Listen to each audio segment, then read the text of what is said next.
I dag der skal vi have om pesten fra Bergamo af I.P. Jacobsen. Den er skrevet i 1881. På overfladen der handler den om pesten i Europa, men under overfladen der er der en kritik af kristendommen i forskellige afskygninger. I.P. Jacobsen han var naturalist. Det vil altså sige, at han ikke troede, at der var nogen Gud, og han heller ikke troede, at mennesket havde en sjæl. Han troede i stedet for på Darwins lære om arternes oprindelse og den stærkestes overlevelse. Hans skrivestil den er impressionistisk. Det vil altså sige, at han prøver at udtrykke menneskets inderste følelser via ydre udtryk. I kan tænke på Herman Bang, som vi læste sidst, og hvordan Emma hun viser hun bliver ked af det, da præstens søn er blevet forlovet med en anden kvinde.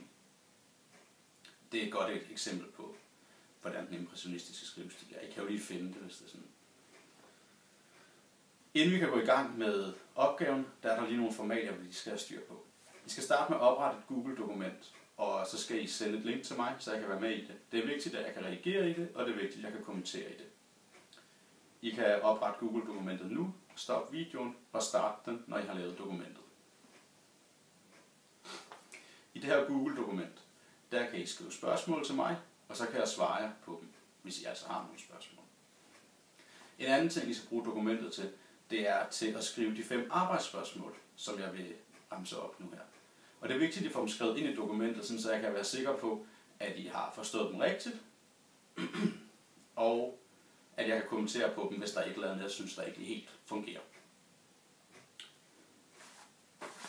Hvis I har læst novellen hjemmefra, så kan I fortsætte nu her. Hvis I ikke har læst den, så skal I stoppe videoen, og så skal I læse novellen, og så skal I fortsætte videoen, når I har læst jeres novelle.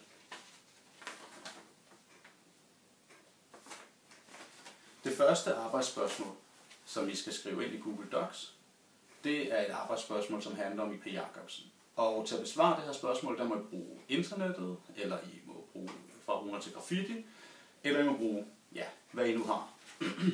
Spørgsmålet der er, hvem var I.P. Jacobsen? Hvordan skrev han? Og hvordan opfattede han mennesket? Stop videoen og noter det. Jeg ved godt, at jeg har sagt lidt om I.P. Jacobsens menneskesyn og hans skrivestil til at starte med, men der skal altså noget mere dybde på nu her. Det andet arbejdsspørgsmål, det er, hvad handler novellen om? Hvilke grupperinger er i novellen? Hvordan beskrives de forskellige grupperinger? Og hvordan handler de i forhold til hinanden? Stop videoen og noter spørgsmålet. I skal huske, at I ikke må besvare det spørgsmål, jeg lige har nævnt, og de følgende 3 spørgsmål ved brug af nettet. Det tredje spørgsmål, det er, hvilke personer skiller sig ud?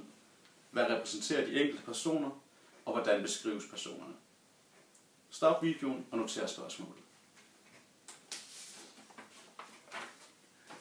De sidste 2 spørgsmål, de handler om I.P. Jacobsens menneskesyn og hans skrivestil.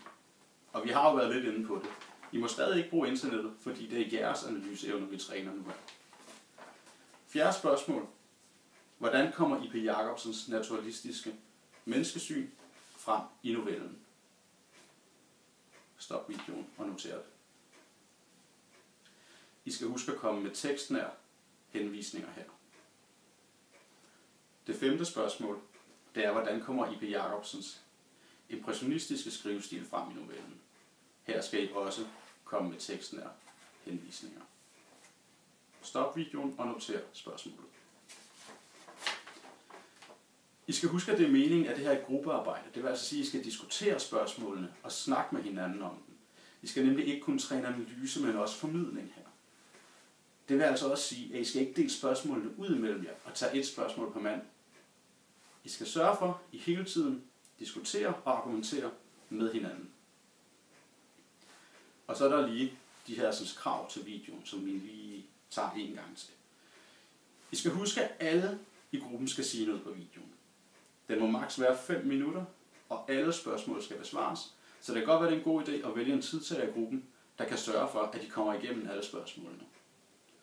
Og så skal I huske at uploade videoen ind i mappen på Google, senest kl. 12.50.